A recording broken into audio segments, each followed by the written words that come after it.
Hi, everybody. Thank you for joining me here on the Bare Bones Yoga Podcast, Conversations for Yoga Teachers. My name is Fabian. I'm the founder of Bare Bones Yoga. I'm a yoga teacher and educator, and my goal here is to provide you, the yoga teacher, and other listeners with interesting, compelling content designed to pique your interest in teaching, help you grow as a teacher, and support you on your path to sharing this wonderful practice with your students. I've been teaching for over 14 years, and through my classes, workshops, online courses, books, and other content, I focus on the anatomy of yoga and how teachers can learn this complex subject and present it to their students in an understandable way, all designed to help them bring more impact to their teaching. Even though we're not in the same room, I want you to envision for each episode that we've sat down for tea in a cozy coffee shop. Some days we'll talk about technical teaching topics, while some days we might have a teacher friend join in on the conversation, and other days we'll face some of the personal challenges that can come up when we take on the journey of being a teacher, knowing that the more authentic we can be, the more we can impact others. For more information about my products and programs and to contact me at any time, just visit my website at barebonesyoga.com. Let's get into today's episode. Hello, and welcome to Conversations for Yoga Teachers. I'm your host, Fabian, and this is episode 34. First of all, I want to thank you so much for listening. I know that you're busy, and I want to thank you for taking some time out of your day to listen to the podcast today. I want to welcome you if this is your first time, and I want to thank you for joining, and also thank those who are back, who are regular listeners. So for today's episode, we're going to talk to a yoga teacher, Kahlia Murray. She and I met via social media as she'd asked a few questions in my anatomy work group on Facebook. And her insight into her own teaching as a new teacher struck me as so healthy and positive, because I know that sometimes when we're newer, we can just get really down on ourselves. And she had just such a healthy attitude about things that I thought it would be a great idea to have her on the podcast. And also because she was really bringing up some really insightful questions, not only about anatomy and the alignment of poses, but just teaching development topics in general. And I thought, it would be great to have her come on and just let's talk about these kinds of things, because we don't often have time to talk to each other about different topics that challenge us, what inspires us in our teaching, and what are our go-forward dreams? What are the things we want to do as a teacher? And this episode is all about that. Now, before we get into the topic, I want to let you know about my one-day wellness event, the Urban Wellness Saturday. This one-day event on October 5th here in Boston is an amazing, amazing day. It is a great way for you to experience wellness on a deep, deep level through your participation in a whole host of things. I've booked some expert speakers to talk to us about different wellness topics. I'll be teaching a yoga class. There will be a fitness session. There will be a meditation, both class and presentation. So there'll be lots of different ways for you to, shift your thinking, your just physicality around moving and meditating and practicing yoga. Of course, there'll be healthy food. There'll be a chance for you to just really spend the day surrounded by like-minded people who share your interest in living healthy. And, in general, these kinds of experiences are great ways for us to really make big changes, surrounding ourselves with like-minded people, doing something positive and healthy, eating healthy food, learning new things, expanding our knowledge. These are all the ways that we really grow as people. And so I just love to create events where people will have an opportunity, as well as myself, to grow and share. And so this day is all about that. Now, this event, as I said, is Saturday, October 5th, and the registration link is right on my homepage, barebonesyoga.com. Now, because you're a podcast listener, I can give you a special discount. The only way to get the special link to sign up with the discount is to email me. And so my email is karen@barebonesyoga.com. Super easy to remember. So all you need to do is send me an email, tell me you're listening to the podcast and you want the discount, and I will email you a special link to pay, and you'll just pay the VIP discount price. And I'll tell you about that when you send me an email. So let's get on with today's episode. Here it is. All right. So I am here with Kahlia Murray, and I want to thank you so much for joining me today on my podcast. Thank you. Nice to meet you. Yes. Now, I want to just tell our listeners, Kahlia is in Australia and I am in Boston. And we've been chatting via Zoom conference call here for a few minutes. And I've had a couple of blips with the internet connection. So I just want to kind of put a gentle kind of word out to listeners that there may be a couple of blips.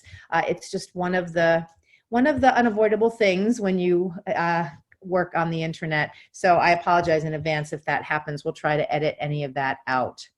So just to kind of set the stage, first of all, I want to thank you again for taking the time to do this. Because of the time difference, it is nighttime and end of the day for you, and it is first thing in the morning for me. So I guess depending on what your energy level is like throughout the day, this could be a good thing for you or maybe a little bit of a challenge, but I really appreciate it regardless.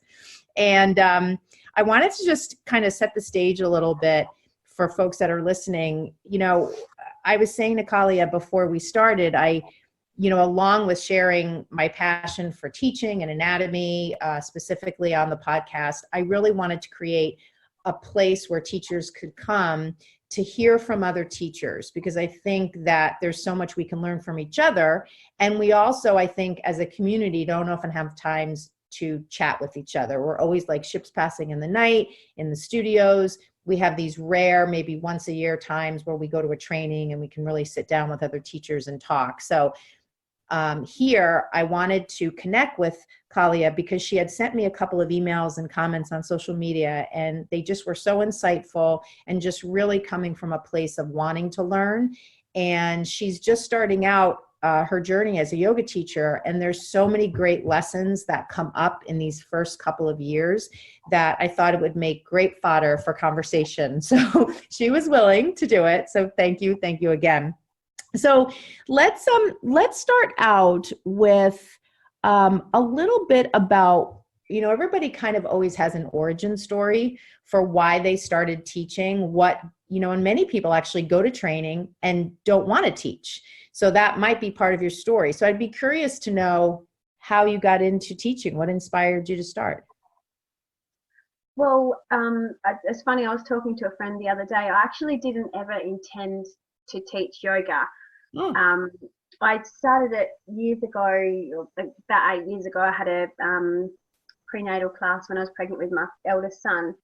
And I've just kept up that practice since then, and, just pretty much noticed my state of mind improving. Yeah. As well as physically feeling better and that sort of thing. And so, it wasn't, I just loved it. I love my yoga, and my husband used to say to my son, he said, when I was a bit cranky, that because I've always had a bit of a short fuse, and he used to say, oh, I wonder if Mum's done her stretchy dancing yet, if I snapped. Because, yeah, and so they'd say, just go and do your yoga.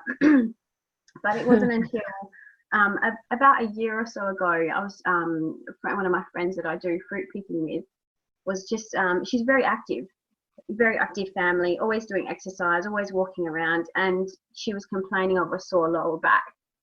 And it was quite surprising to me that someone who was so active had this complaint, but never went to anyone, never really took any self-care. Yeah. And yoga, what yoga has always been to me, first and foremost, is about self-care, because it's not just that mental element, it's the physical as well. And I don't know, it just clicked when I said, I'm going to start teaching yoga because I just want to share this. It's such a gift. I just want to share it with other people. I want other people to feel, just have that time to yourself, and take that bit of self-care and grow that awareness pretty much. So yeah. Did you take a teacher training shortly after you had this kind of epiphany, or? I did. So where I live in Australia is it's not quite rural. We call it regional. So it's not near a main city or anything like that. So it's quite hard. There is one lady who does teacher trainings here, but I didn't really gel with her. So I'm not, nothing against her or anything. I think it needs to be, Sure. personal and something you really gel with. But I'd always loved Brian Kest. I used to do his YouTube 80s videos. I don't know if anyone's seen them. That's what got me started after I did after I'd had my son.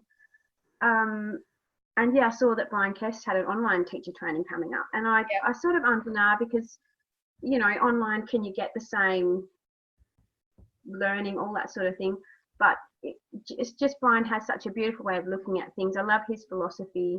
So that popped up a couple of months after I had that epiphany, and I went with it, and I think it's awesome. I'm so happy I did it. And so when you so tell me, after you took the training, did you begin teaching right away? And when was that you did the training? Also, I haven't quite finished my training. Okay. As part of my training, I have to do, I've got a couple of assessments to finish, which is teaching. Yeah. But I think I've taught the 6 classes now. Yep. Yeah. So tell me about that first time you taught, how that was. I mean, tell me about before you had to teach, before that class, and then the actual experience of it. Well, it's funny because in one of your podcasts that I was listening to, you were talking about the neuro-linguistic coach. Is that the word that you say? Which one? The neuro-linguistic coach. Yeah. Well, not neuro-linguistic. I forget the word. Yeah. Now my brain is fried, but not neurological, neuropsychology. Yeah. Yeah, that pretty much that. So one of my friends, I was having some personal issues of myself, and started seeing one of my friends who calls herself a wellbeing coach, but it's that NLP, hypnosis, all that sort of thing. So she's been working a lot with me she had worked a lot with me on my other issues. And as part of that, we did like my limiting beliefs and that sort of thing. Yeah.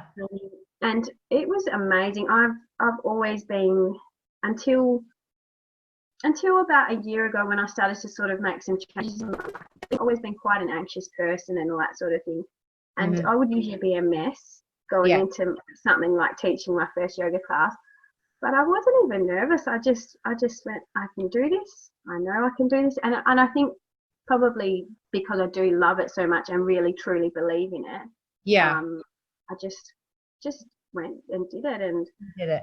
Now, did you say anything for someone who's listening who has anxiety, I think they say speaking in front of groups is almost universally one of the triggers for anxiety in so many people. It's like when they ask people to rank, scenarios, speaking in front of groups is right up there with being very, very anxiety producing. So when you say you worked with this neuropsychology coach and, you kind of talked yourself out of it, what did that look like? Did you did you have thoughts coming up, but you were able to do something to quell them, or? I don't know. This is not really helpful. I think it was just thinking, you know what, I love this and I want to share it, and I'm just going to do it. And I guess I was sort of in that mindset, just give it a crack. Like that's an Australian. Right. No, I know what you mean. Yeah, I know what you mean. And I thought, well, what's the worst that can happen? Worst thing that can happen is I'm not good at it, then it's not great, and then I'll just continue with my because that's what's good for me. But yeah, what's the worst that can happen? Yeah. See how I go. And also, I think the thing is, I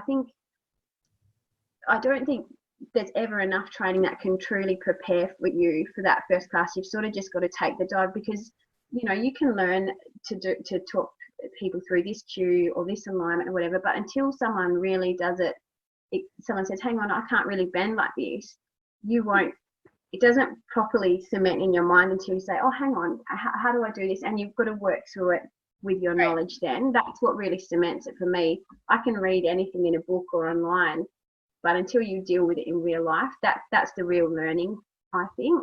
Right. So I've been picking up little things already and going away, researching them, coming back, and that's how I've been. I'll always keep learning, So yeah. Does that answer the question? I don't know. Yeah. No, you have, and I think as you were talking, my brain was going ding, ding, ding, because you were hitting on so many really important points, and I just want to take a moment and kind of call them out from what you said, because they're so helpful if people are listening, and it's just kind of blazing past them. So one of the things you said essentially was I had anxiety around teaching my first class, which is totally common. I mean, I still have anxiety sometimes teaching 15 years, so it happens. Yeah. But I think the difference between paralyzing fear and fear is that you can do it anyway. You can do the thing anyway, even though you have the fear, because anxiety at the heart of it is really fear, right? So you're just kind of saying, yes, I have these butterflies in my stomach. Yes, I have this anxiety. Yes, I have this fear, but I'm just going to go forth anyway. And that is essentially, I think, what we have to do as teachers is when we have those feelings, just proceed forth. And that's what you did. So that's one thing I heard. And then the other thing I heard, which is so, so valuable, is this idea that, well, two things. You said, what's the worst that could happen, right? Which is, it's kind of like a double-edged sword. It kind of sounds a little bit like, it's not going to work out anyway, so what's the worst thing? But it's not. It's basically just saying, let's put this in some perspective. And I think that's oftentimes what we lack, is the perspective, because there we are feeling anxious and we make the thing a big thing, when really at the end of the day, what's the worst that can happen, right? So that's great. And I think the thing is, we're all human. Right. If you and the people who were taking my first class were fully aware, and I would have made heaps of mistakes, but we're all human, It's right. Yeah. That's great. And then the last thing that I heard that really hit home is this idea that you said, I'm always going to be learning. And that is so true. And what really is always so confounding to me when I hear teachers bring this up, which again is so understandable, is that feeling of, I can't start teaching because I'm not ready. Yes. So it's like, okay, so what is ready to be teaching, right? If you never start teaching, you're never going to gain the experience along the way. And the experience is what we need. And so there has to be all of what you're talking about, that moving forward past the fear, that putting it in perspective, what's the worst that could happen, and that appreciation for the fact that you're always going to be learning. So, just start. Yeah, that's so true. Yeah, exactly what you said. I thought, well, if I'm not ready now, I'm never going to be. So do I really want to, and as I said, I was just really wanted to share it. So I thought, well, start sharing it now, Yeah. No, I think that is, those three things are just such a huge part of having a healthy perspective. And the really funny thing, and this is where I think teaching yoga is such a window into life in a way, because all of what you just said, those 3 points, is so much about life, right? When are you ready for anything? Having kids, getting married, taking that new job, when are you going to push past fear for anything in your life? So I always kind of feel like teaching yoga in a way is a template for so many other things in life, and it can really be the vehicle for all of us to grow as people, and personal development for us as much as personal development and physical health for our students.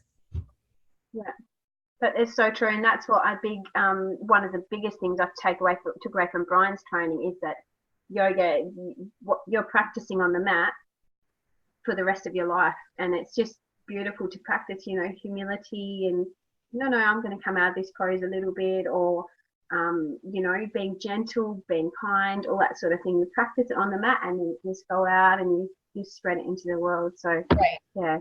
No, I love that. So when you're teaching, I actually haven't taken any classes with Brian. I mean, I know him, just his name, and I think his style. I mean, my original teacher was Baron Baptiste, and I believe they're kind of similar in their styles. It's like a power yoga type, very essential, kind of essential fundamental movements. So is that kind of in line with the style that you're teaching?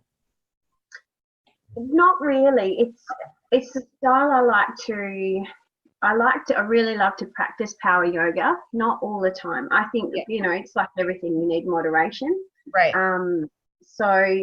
And it's funny, we were talking before the podcast started, in Australia, there's, if you go to a yoga class, it's never labelled, that you don't really know what kind of class it's going to be. I mean, they might say gentle, but I would say, if I've turned up to a class before and it's been like a full-on vinyasa, and I was like, whoa, that, you need some warning. So I think because it's so new over here, particularly in the part of the world I am, we don't put much labels on them. So when someone said to me the other day, what style of yoga are you teaching, I was like, well, I don't really know the name for it, because it's not power, it's not Brian, that's not my preferred style to teach all the time. So it's probably, I'd probably say like a gentle flow is what I like to, definitely I've taught 1 or 2 restorative, which was awesome, because just that moderation is good, feeling the energy of the day and that sort of thing. But I guess I could call it a gentle vinyasa, if that makes sense to the listeners. Yeah. Now, I think the other thing too, and it's funny, I didn't think the conversation was going to go this way, because I thought since you were taking training with Brian, you'd be like, yes, I'm totally doing power yoga. But I actually kind of love that you were like, no, I'm actually not doing that, and here's why. And again, I'm just, in hearing you, to me, it shows that you're really listening to your own intuition around what resonates with you, even though the person who's training you're teaching might be presenting yoga in a particular way. You're learning from this person, but then assimilating it with your own likes and things that you don't like as much, and kind of creating your own amalgam. Would that be a reasonable way to describe it? Yeah, perfectly. Yeah. What I really loved about his training was more the mental aspect and the emotional, that sort of thing, and the awareness, the benevolence of yoga and that sort of thing. So his style is definitely different from mine, but the rest of it is what has been so good for me with that training. And I think that's important, because I know a lot of teachers, when they go through training with someone, they come out of training and they really just basically try to be like that mentor. And I mean, I think initially that's okay. And I think a lot of times it's a starting point, isn't it? Exactly. It is a starting point. And so for yourself, did you kind of know when you started to teach, I'm just going to kind of find a middle ground for myself? I think, well, partly the thing in terms of the presentation of the yoga. When I'm teaching it? When you were starting to teach, given the training that you got was more on the power yoga side. What really gave you I mean, it sounded like you just weren't really connecting to that style but so you just kind of created your own way on your own? Yeah, well, for me, if I'm going to do a power yoga practice myself, I've got to be feeling a certain level of strength and, quite all that sort of thing. And I think it's not for me every day. If I had to do a practice every day, if someone said you only can do one style of yoga for the rest of your life, I wouldn't choose power yoga. Yeah. And again, because the part of the world that I'm in is so new. I said to my friend the other day, if you were walking through San Francisco and you yelled out, "Do a down dog," I bet heaps of people would do it. If you were walking down my street and said, "Do a down dog," people would be looking for a dog. It's not something people honestly don't know the poses at all here. Wow. So it's for me to do like a hard power yoga class, it just doesn't work because you're flowing so quickly, and I don't want people to hurt themselves trying to do these poses they don't know, right? Because it's fast flow, down dog, cobra, all that sort of thing. You're going to end up with someone hurt pretty much. So I was like, well, I can't teach that. No one will come back if I did it here. And I think I definitely will build up to that. Yeah. But it'd probably be maybe once a fortnight, some kind of thing instead of. Sure. Now, in listening to you, you seem like, I mean, and I don't know anything about your background. It seems like you have a lot of mindfulness around just the physicality of the practice. So tell me, where does that come, like your background before you were teaching, what kinds of things were you doing? I mean, do you have any kind of medical background or anything like that? Yeah. I definitely was interested in school. I was really interested in human biology. Yeah. And I guess I've always been, when I was working, before I had my kids, I was quite an anxious and stressed out person. Yeah. And what led me to my to seeing this wellbeing coach was my mum and my dad are really quite sick people, and they sort of lived life to the max. Yeah. Is a polite way of putting it. And they're physically and mentally, they're not healthy people because of it. They're not old. Yeah. In terms of age, but they don't have much range of motion in their bodies. Their mental health is not what I would choose for myself at their age. Right. I hope they don't listen to this podcast. What are the chances? Yeah, exactly. Unless you share it with them, right? But I mean, that's just putting it plainly. So pretty much I wanted to choose a different way for myself. Okay. So for myself and my family, I've got 2 little boys to model to. I just think you need that self-care, because you've got to, if you want to be living your life to your fullest. I want to be one of those 70-year-olds who's climbing mountains, doing that sort of thing. And you need to look after yourself, because if you get to the end of your life and I don't know, that's getting a bit morbid. No, it's okay. It's okay. But I don't know, I think if you can't bend over, if you don't have that range of motion, it's quite sad, Yeah. It's a sad life. And I think I want to be able to do as much as I can for as long as I can. To just feel like you're living fully, really. Yeah. That makes sense. No, absolutely does. And I mean, I think that kind of, when I hear what you're saying, I think of it, really in 2 ways. I think of it in a functional way, like you just said, like if you can't bend over to touch your toes.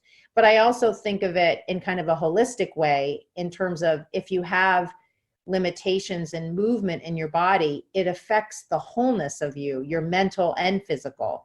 And so I think having that perspective is such a great anchor for your own teaching, because then it kind of shapes the mindset of what you're teaching people. Yes, it's yoga, but it's to help them, access the fullness of life by keeping them mobile on the functional level, and also keeping them connected to the wholeness of themselves, you know?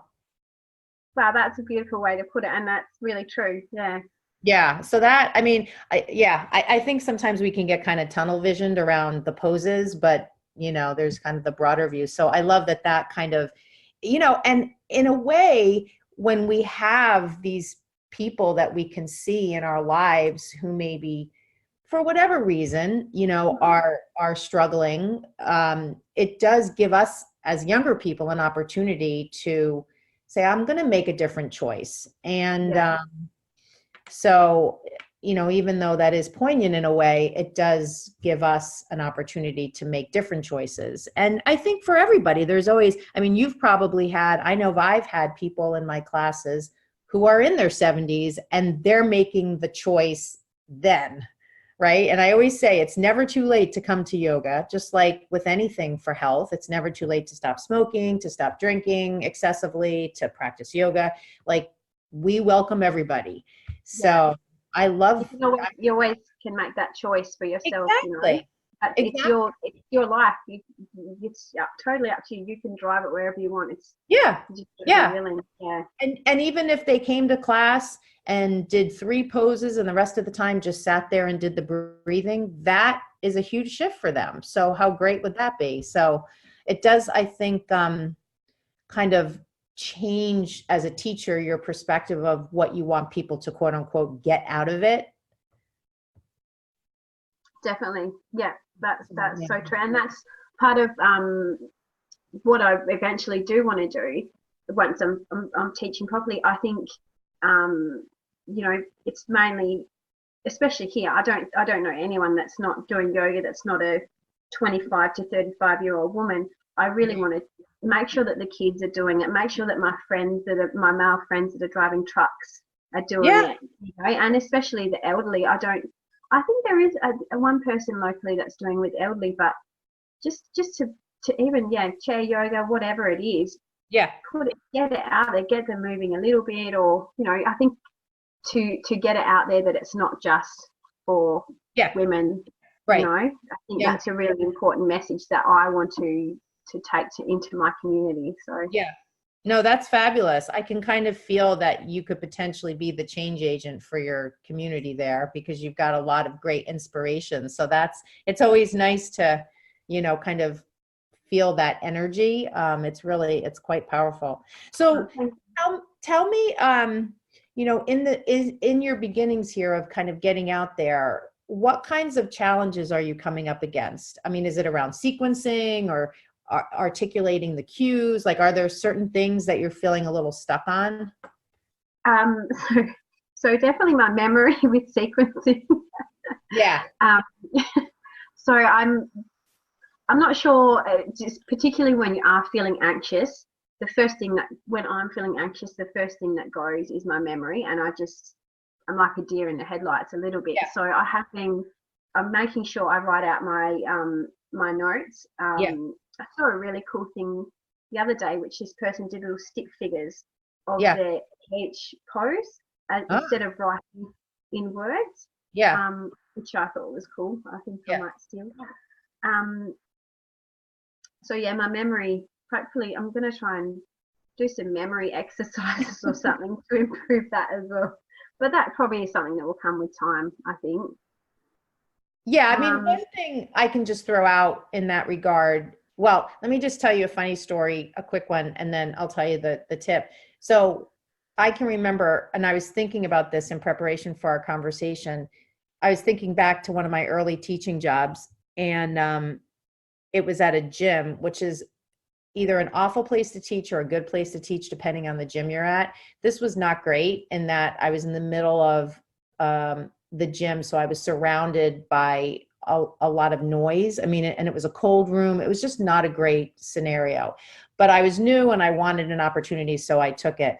And in the room, there were windows that looked out onto the fitness area, and there were little windowsills. So I can't even believe I remember this. I put little index cards on on each windowsill. There were about 5 of them.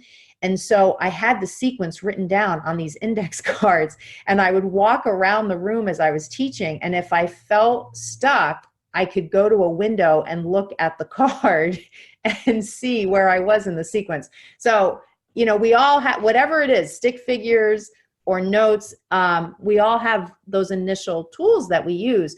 The one thing I would say that really was helpful to me is to pretty much have the same sequence all the time.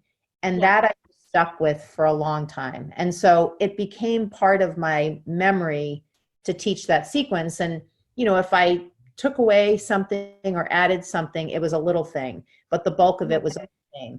So that sometimes can be helpful versus trying to change the sequence a lot in the first couple of years or months or whatever it is until you feel comfortable. Yeah, cool. That's a good idea. Yeah. So what else? What other things? This one is actually quite funny. I don't know if everyone else would think it's funny, but I was really surprised at how inflexible people are. Ah, yeah. Yeah, right? They go into that really first down dog and you're like, how is it possible that you are such a young person and you look so uncomfortable? I have that thought all the time. Yeah, and forward folding. And I'm like, wow.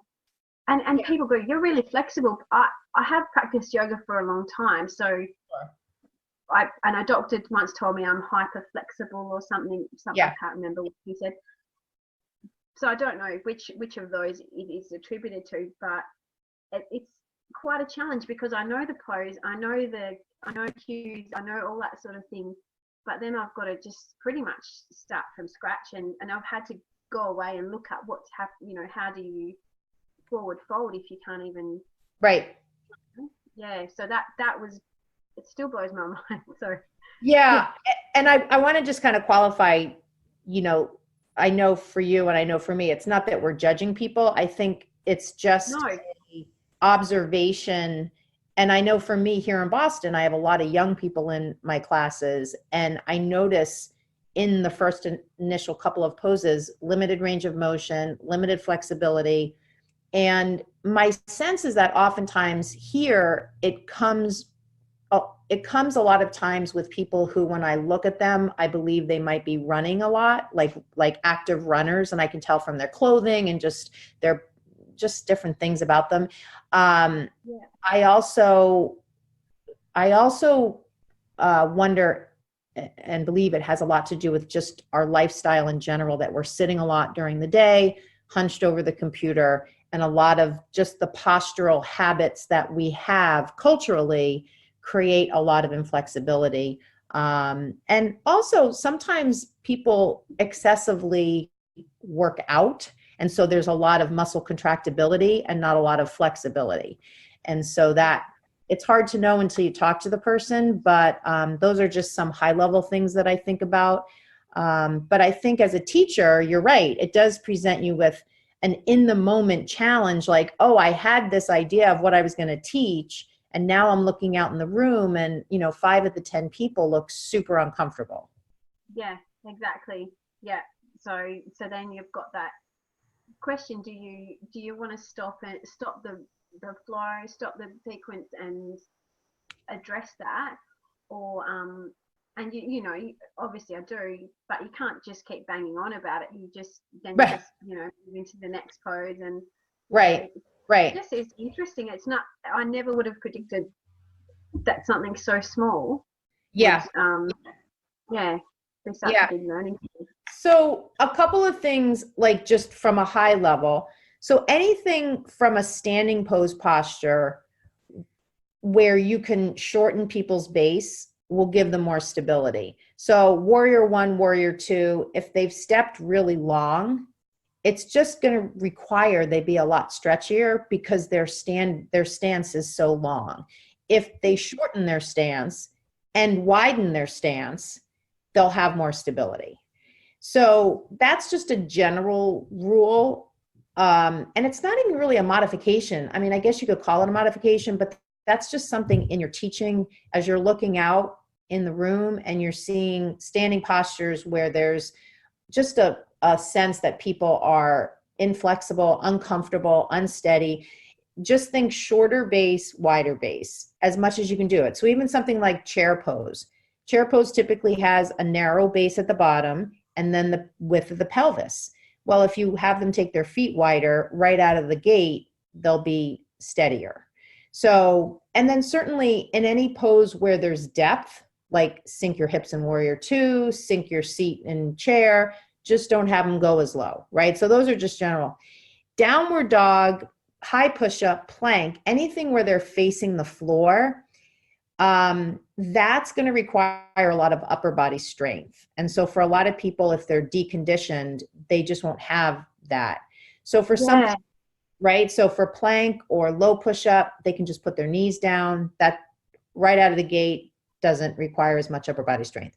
For down dog, it's more just the hamstring and flexibility. So you can just have them bend their knees a little bit and also shorten the stance. So instead of having the hands way out in front, have them pull their hands in a little bit.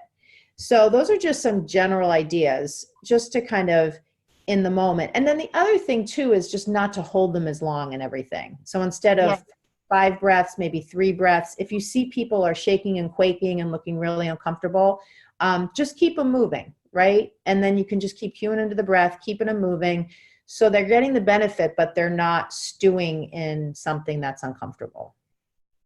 Yeah, that's true. It's true. And sometimes I've looked at people and they're shaking already. I'm like, oh, next one. Like, yeah. And better move it a bit quicker. Yeah, the movement helps. And all of that, I mean, in the moment, they might be feeling uncomfortable, but it's good work to do.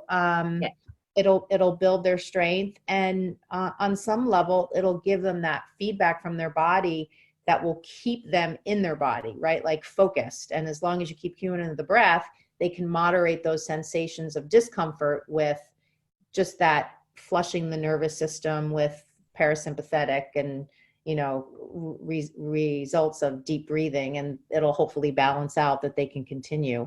A lot of times too, if I see a lot of that, I'll just put them in child's pose, or I'll flip them on their backs and put them in Supta Baddha Konasana. I actually kind of like it on their backs more because then they don't have to face the floor. They can be on their back. It's usually a lot easier for anybody, for the most part, to lie on their back, even more than being in child's pose, which sometimes if their glutes are tight, it can be kind of uncomfortable. So if I just energetically sense people are starting to freak out here, I'll just come into child's pose, do a ragdoll with your knees generously bent, or let's just flip onto the back, bring the bottoms of your feet together, take 5 deep breaths, and then ramp it up again. So just some idea. That's a great idea. Yeah. So what other things came up? I really liked your podcast on the cues, the different kind of cues, the different categories. Oh, yeah. Cues. That was awesome because I found myself, I think I watched it was a Facebook video. I think I watched it after my 3rd or 4th class, and I realized almost the whole class I was saying, I was, cueing the pose, I was putting them into the pose, and then I was saying, now you should be feeling this, you should be feeling that. And I was like, oh, wow. And then it was cool to have the action. I forget all the categories. Action. And I was like, wow, I'm telling them what they should be feeling. Yeah. And I think you said it, if they're not feeling that, they'll go, oh, I wonder if I'm doing it right. And then it's all a big, so that was really interesting to hear the different kind of cues and for me to put them in that category and in my mind. So let me just say for listeners, so what she's referring to is I have a webinar about effective cueing. And so the 4 types of cues are action cues, alignment cues, anatomy-based cues, or feeling-based cues. And I think the interesting thing that you're referring to, this idea of, as teachers, when we say things, sometimes I feel like we say them just to fill the space with words. Definitely. Yeah. And or because we feel those things in our body. So we're teaching from our own experience with the practice. So it sounds like what resonated with you was that conversation about when as a teacher, we might say, oh, you should be feeling length in your hamstrings in down dog. And maybe the person's like in down dog feeling super uncomfortable and thinking, is this what stretching is supposed to feel like? Because it doesn't feel very good. So yeah, no, I think that's a good, again, these things, I don't want, whether I bring them up or, I mean, even just yesterday, I saw something on social media, some article about 10 things you shouldn't say or 10 cues not to use.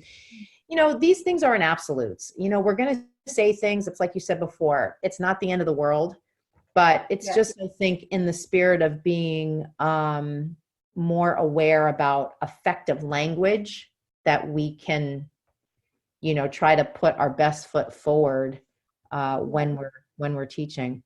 So anything else? And but you just brought up the last thing that I had written down here, just the information out there, because there's, obviously we're in the age of technology or whatever it's called, and there's Facebook, Instagram, there's people doing like upside down things or crazy things, but then there's people who are like, no, yoga is, very traditional, and there's so much information out there, and it's really hard. If you listen to all of these different people and read all these different things, you just get yourself into, I don't know, even, it's just a quagmire, is that the word? Yeah. It will just bog you down. And I do, sorry, excuse me, I do have a couple of people I follow on Facebook. You're obviously one on Instagram. I follow a couple, and I just, because I agree, what they're putting out there is something that resonates with me. Yeah. And the rest of it, I take what I think resonates with me and the way I like to practice and teach. And I just have to remember that it's funny, there's conflicting info out there as well. You can read one day about this is the alignment for warrior, but then someone else says the total opposite. So that's a really tricky thing. Actually, I'd love to hear what you think, like your advice on that, because warrior one. No, just in general. Oh, just in general. Yeah. I feel like, it's funny because I know for myself, since I teach with a strong emphasis on anatomy, there are more teachers. I find there are other teachers I know who also focus on anatomy, and even within, that kind of niche aspect, and I don't want to say it's a niche, but obviously we can focus on different things when we teach. Coming from that direction. Exactly. And not everybody focuses on anatomy to the extent that some teachers do. And I consider myself someone who does. And even within that group, I find there are differences. And, I think that, even if let's take it out of yoga, let's put it into the clinical world. So I have a background in physical therapy. I'm not a physical therapist, but my initial training in school was for physical therapy, and I worked in different rehab settings with physical therapists as a social worker, which is what I ended up doing professionally for a time. And even in the world of medicine, right? So if you have 10 physical therapists, they may all have the same treatment modality for an ACL tear, but their perception and experience and results patient to patient may differ to a certain extent on what are the best exercises to do to strengthen somebody's knee and leg after an ACL tear. So I kind of feel like it's somewhat similar in yoga in that we have, basic information, and then we have applying that basic information to students. And then we have different levels of complexity of information around human movement, and we're applying that to people. So there's huge variance person to person.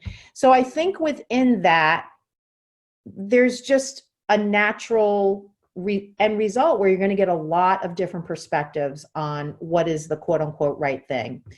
And so that's why I used to personally teach certain things as the way. And then over the years, I just kind of stopped being attached to that and more wanted to teach people the information and to have an appreciation for the fact that you're applying this information to people, which means right out of the gate, you're going to have a lot of variability. and to keep an open mind to different ways of thinking and to always be learning, which is what you said before. And to keep it in perspective. And by that, I mean, when you're teaching, to stay in the middle lane more than go to the outer edges, because as soon as I go out of the middle lane to the outer edges, the risk inherently increases. Yeah. So because of everything that I just said, why do I want to go to the outer edges where the risk is higher? I'd much rather stay in the middle lane where I know the risk is lower, because what I'm presenting is more universally accessible by the majority of people. And so that just kind of informs how I present yoga. You know, if I go into a class and we're doing a lot of binds and we're doing a lot of inversions and, you know, a lot of things that are more on the outer edges in terms of risk, I have concerns about that, because I feel like there's just all these other things of variability that I don't know. So about the students that are there and just how anatomy is applied to all these different bodies.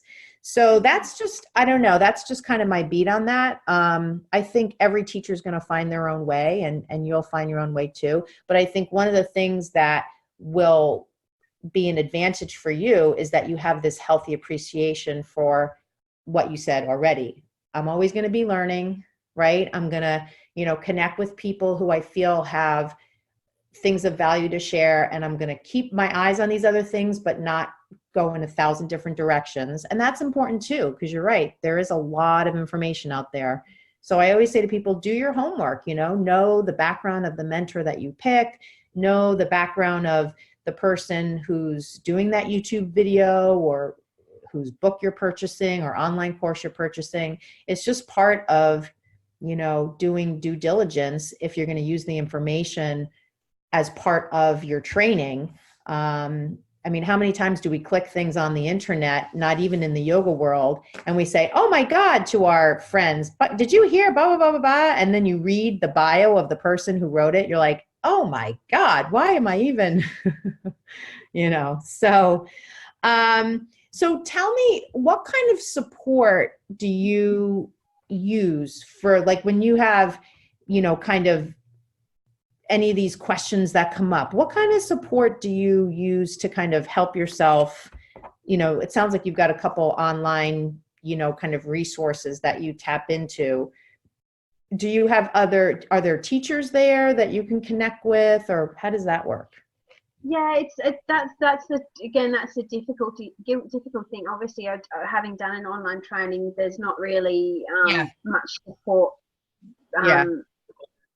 at all from the teacher with that. I do have, there's a lady that one lady that I know that I took my first class with 8 years ago. She's gorgeous. She's you know, she's had a really good chat with her the other day. I wouldn't say she's a mentor though, or she's like she's my mentor in my mind, but she's not my official mentor. Sure. But as I've always been a really good networker, so I am sort of getting out there, and I'm you know, meeting people and gleaning bits of info. I've always liked to read, so I've got a couple of books there that I just pick up along the way, and I sort of because there is so many yoga books out there, I don't just go out and get them all. I've sort of done my research into which ones as you said before, I think accepted by the mainstream sort of thing. So I don't want the ones that are crazy and out there, and might be just some random guy that wrote a book about yoga one day. Sure. Yeah, that's pretty much it.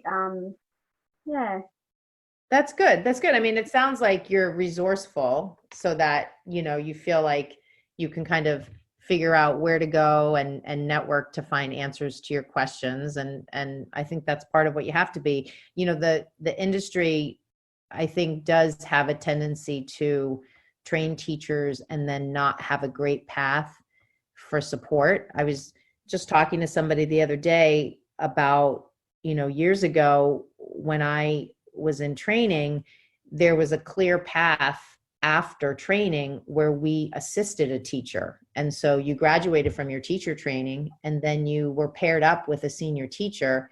And when that person taught, you went to some of their classes just to do the assisting.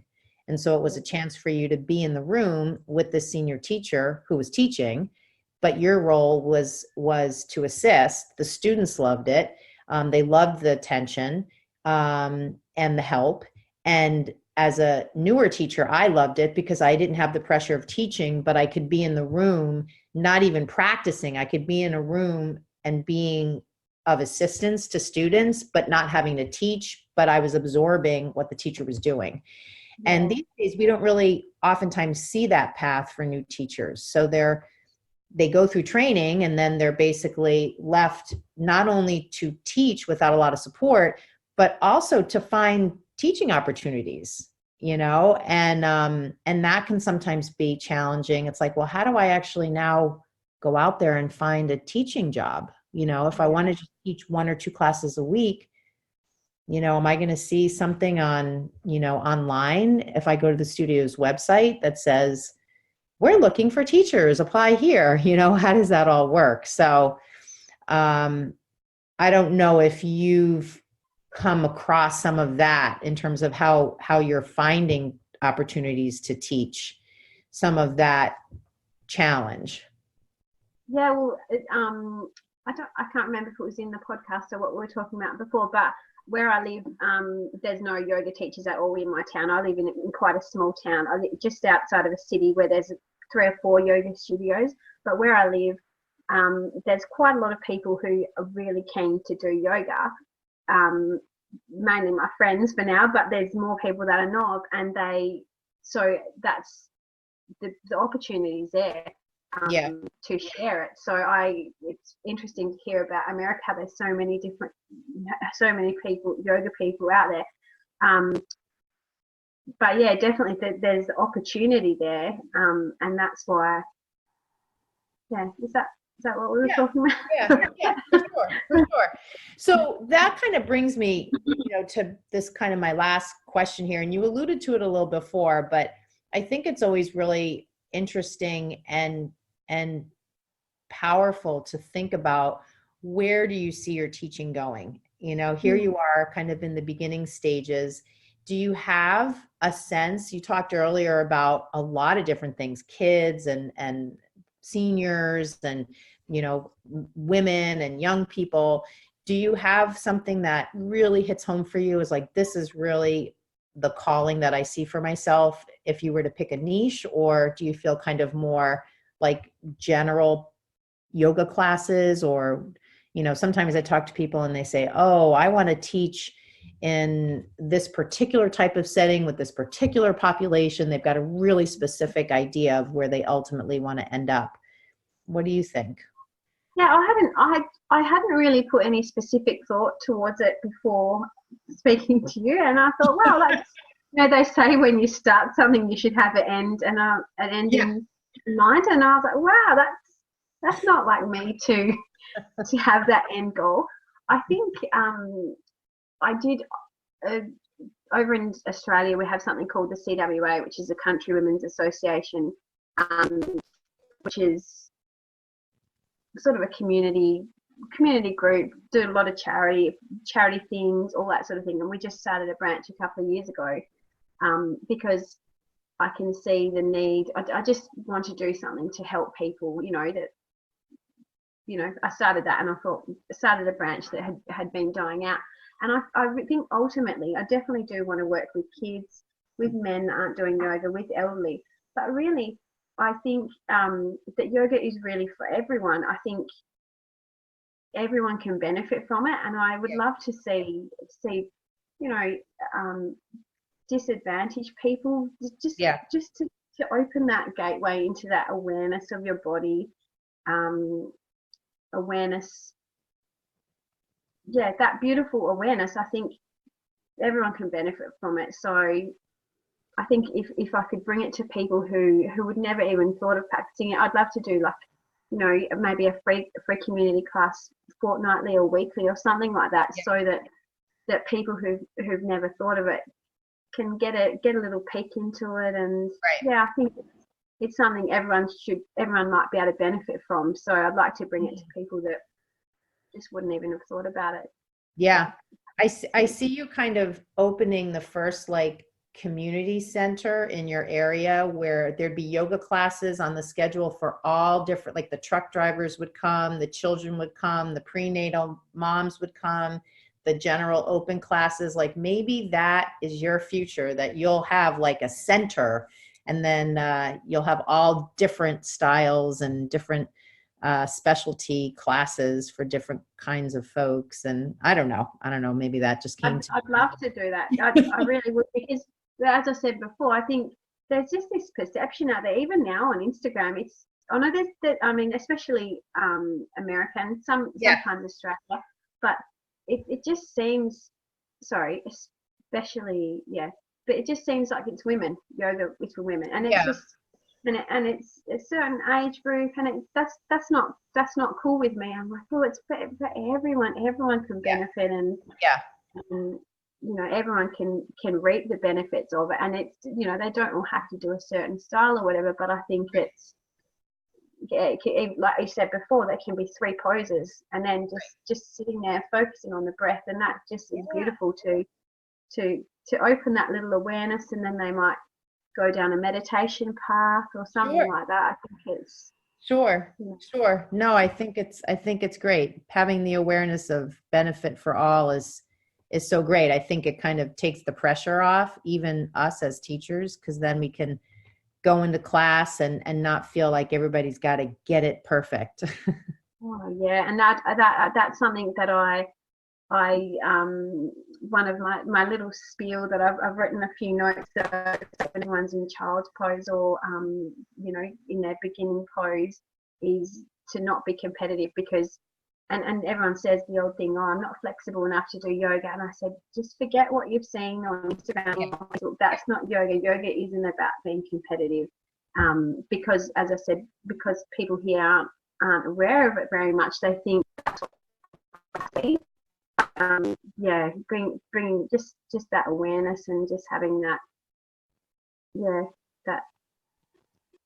bringing that into their life, I think is what I've tried to say to them anyway. We'll see how successful it is in a year's time. And well, I can feel it emanating from you. I mean, you have just such a wonderful, warm way, and I'm sure that comes through in your teaching, which is, you can't really teach that. You can develop it, I think, in someone. I also think it just naturally comes. I think moms kind of sometimes naturally have that or develop that too. So I think that's, kind of something as well. But I can feel it from you. So I'm sure your students are feeling the warmth and compassion and just support that you have for them. So that's a wonderful thing. Well, we have come to the end of our journey. I know it is, let's see, it's 9:15 at night by you. So, wow.